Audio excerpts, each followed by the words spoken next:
بسم الله الرحمن الرحيم.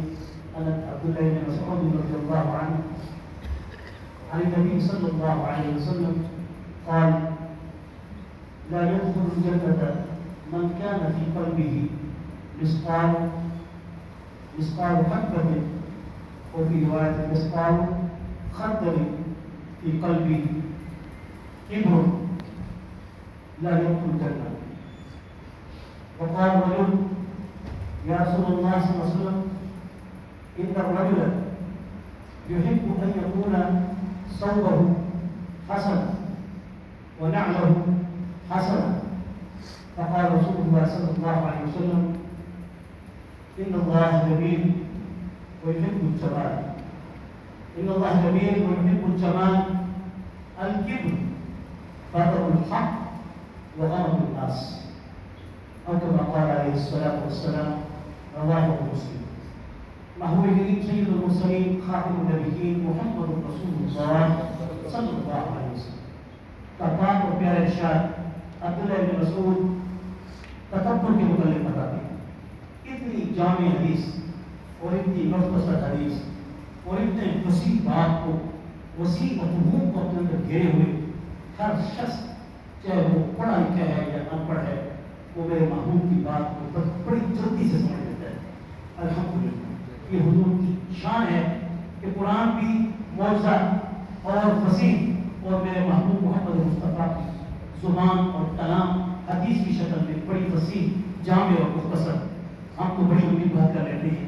حضور اکرم صلی اللہ علیہ وسلم فرماتے ہیں کہ بے شک لا يدخل الجنة من كان في قلبه مثقال، ایک رتی کے برابر، ایک رتی کے برابر بھی اگر کسی کے دل میں فی قلبه مثقال اور حبۃ، جو ایک دانے کے برابر، خردل، چاہے وہ دانہ جو ہے ایک کپاس کے بیج کا دانہ جو اس کو کہتے ہیں خردل کے برابر ہو، یا کوئی عام سے تھوڑا سا کبر کا اس کے اندر، اگر وہ کبر اس کے دل میں ہے، اس کے دل میں وہ جنت میں داخل نہیں ہو.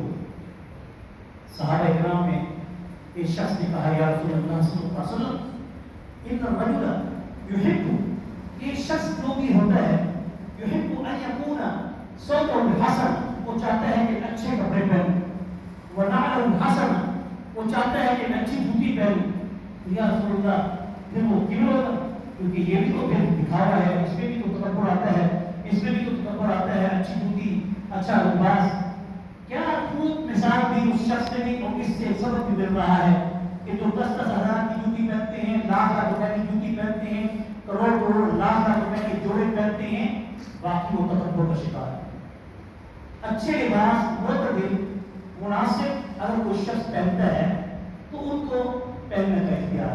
اتنا پیسہ خرچ کیوں کیا جاتا ہے اپنی عیش و عشرت پر کہ جس سے کسی اور کی ضرورت آسانی سے پوری ہو سکے؟ اس لیے اچھا لباس، قیمتی لباس، اچھا جوتا، قیمتی جوتا ضرور پہن سکتے ہیں، لیکن اتنا برانڈڈ قسم کا بھی پہننا بھی جائز نہیں کہ جس سے پھر وہ پہنے تو کسی اور نے پہنا ہو تو نہ ہو، تو لاتی بات اس کے دل میں فخر آئے گا، تکبر آئے گا کہ میں یہ کیوں جو کی قیمتی چیز پہنتا ہوں. اس لیے تو حضور نے اپنے زمانے کے اندر یعنی پکے مکان بنانے سے اس لیے منع فرمایا کیونکہ اس کو کسی کے پکے مکان نہیں تھے، اس لیے آپ سب منع فرمایا. یہ ماحول کے ساتھ ساتھ اس لیے اس کا بھی زیادہ لینا چاہیے علماء کرام کو. اتنے بڑے بڑے قیمتی قسم کے لباس اور قیمتی جوتیاں جو پہنی جاتی ہیں، اور پھر شادی بیاہ میں عورتوں کو کتنے کتنے قیمتی لباس، اور پھر اس کے بعد حقوق پورے نہیں ہوتے یتیموں کے، غریبوں کے، بیواؤں کے، مسکینوں کے، اپنے اقارب، اپنے قریبی رشتہ داروں کے. تو یہ ہو سکتا ہے کہ ان کے دل میں ٹھیک ہو. پھر بھی حضور صلی اللہ علیہ وسلم فرمایا نہیں، ایسی بات نہیں ہے.